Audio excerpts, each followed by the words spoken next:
And from here, if you have one block handy, we will use it a little bit later, but it's not completely necessary. We're going to start off in boat pose in our seated work. Drawing your hands behind your hamstrings, lifting through the chest. The toes might stay on the mat, or they might lift up. We're going to keep our knees bent for this variation. Squeeze the inner thighs.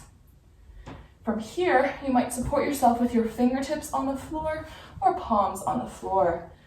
If you want a little more balanced challenge, hands to heart center. Good. From here, again, a little more oblique work. You're going to lift up onto one hip and then switch over to the other side. Good, but notice if your upper back is rounding back, keep that heart lifted in towards the thumbs as you sway side to side. Maybe try it a few times with the support of your fingertips and then a few times with your hands floating. Good, we'll take 4 more here.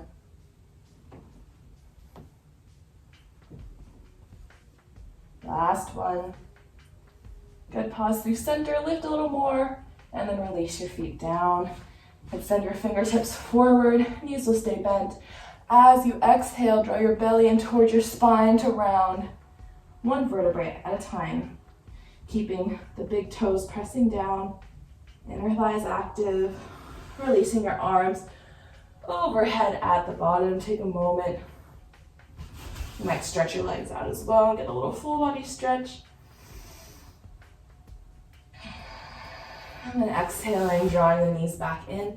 If you have your block here, we'll take it and place it at its widest position between the thighs. And if you don't have a block, you don't need it, but just imagine you have some resistance, your inner thighs pressing in, so creating that own resistance the way you engage your muscles. Take your arms overhead and notice, just as we did in Tadasana, if your ribs are flaring, if there's space between your upper back and the floor, press the upper back, the mid back into the floor. And arms go overhead. As you exhale, lift the feet up. Take a little upper body crunch and grab for the block.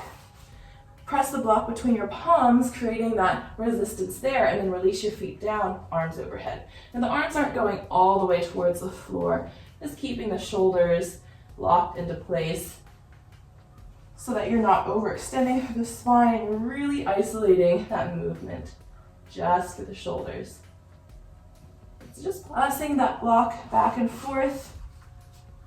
Wherever the block is, give a little extra squeeze to your center line. Wherever the block isn't, see if you can imagine you have a block between those limbs as well. So you're still trying to imagine creating that resistance just with the way you contract your muscles. Use your breath here. Inhales for extension.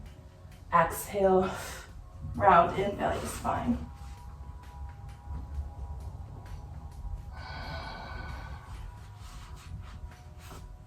Good, let's take one more set here.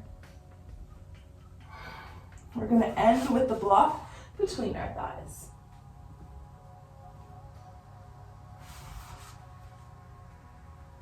Good, releasing the feet down, release the arms by your sides, and then just take that block and switch it so it's at its narrowest point between the thighs.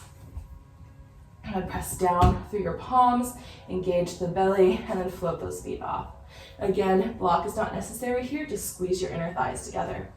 Take your arms either a cactus shape or a letter T position out wide. Squeeze the inner thighs, draw into the belly, and then we'll just tick-tock the legs side to side, taking it into a little twist. The knees aren't going to rest on the floor, just keeping them hovering.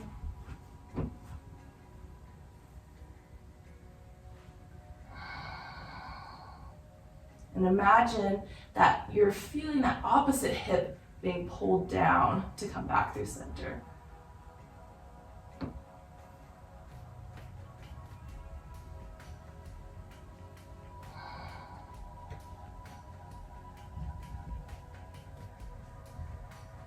Good, we'll take one more on each side.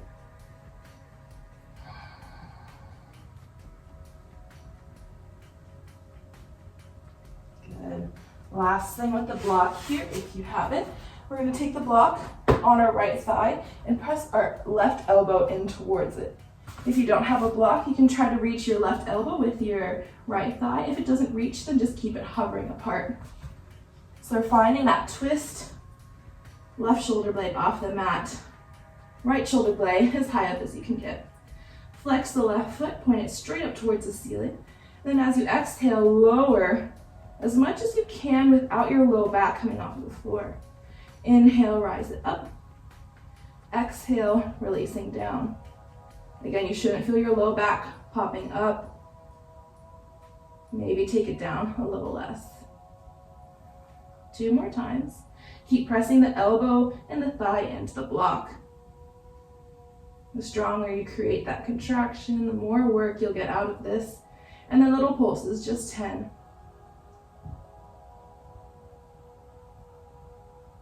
7, 8, 9, 10. Nice work, release. Maybe shake your head out side to side. And then one more side here, taking the block. Right elbow, left thigh, pressing in. Right foot flexes up towards the ceiling. Slow lower, only as much as you can keep your low back pressed down. Inhale to come back up. Exhale to release down. Inhale, lightness up. 3 more times.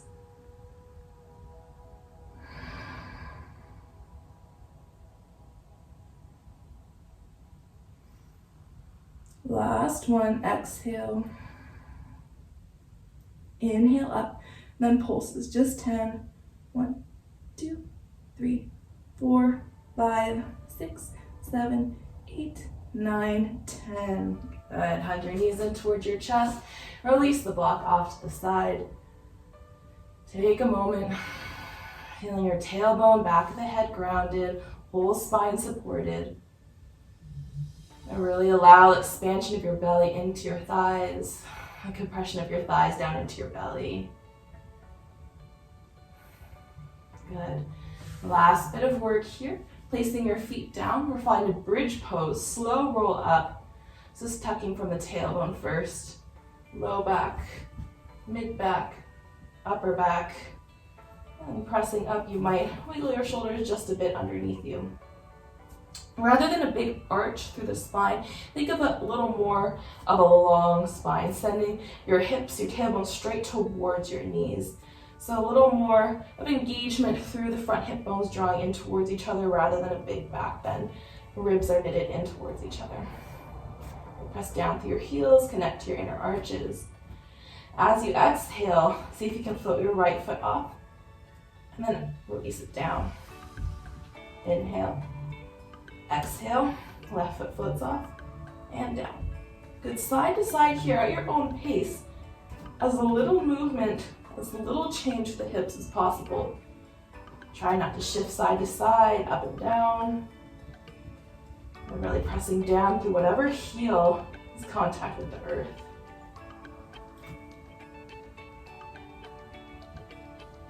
Gonna take 2 more sets here.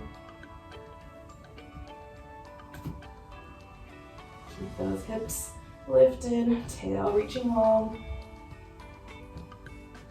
Last one. And slow roll down, upper back presses down into the mat first. Mid back, low back, tailbone. I'm gonna take a moment, feet wide, knees knocked together. You might just stay here and neutralize through the low back, or take a windshield wiper side to side.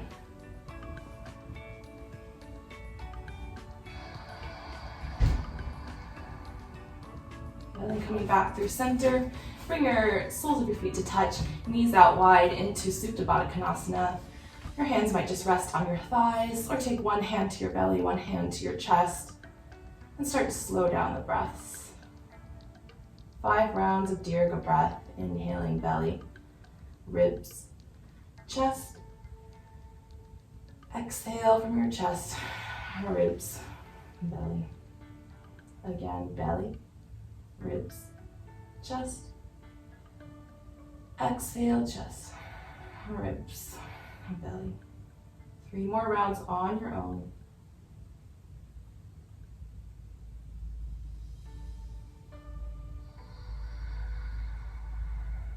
Really enjoying the spaces in between the inhales and exhales where there's stillness.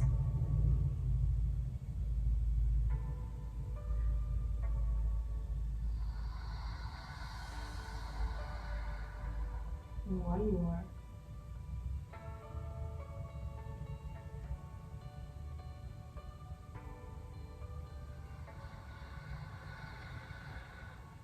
Maybe you might stay in this position for Shavasana. Otherwise, take your hands the outsides of the thighs, draw the legs together, and then extend the legs out. And give a little rock side to side to the hips. Wiggle the shoulders underneath you. Maybe one more full body squeeze. And exhale, let it all go at once. The most important part of our practice is this integration, ability to let go, to be still. Take the time.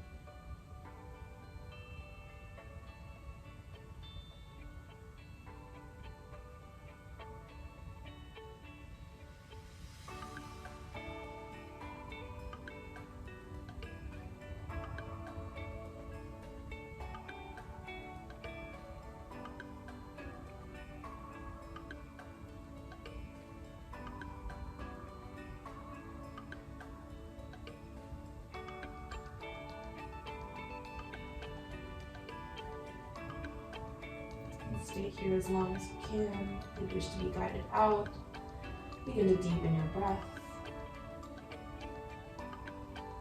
And reawaken your body, starting from the toes and fingers, ankles and wrists. Eventually arms will sweep overhead, full body stretch. And then draw your knees in towards your chest and gently roll over to one side. Cradle your head with your elbow. Pause in fetal pose. And keep your eyes closed. Gently press yourself up into a comfortable seat. And draw your hands through heart center. Take a little bow forward with your head. Gesture of gratitude to yourself for showing up to your mat and dedicating this time to your practice. Thank you. Namaste.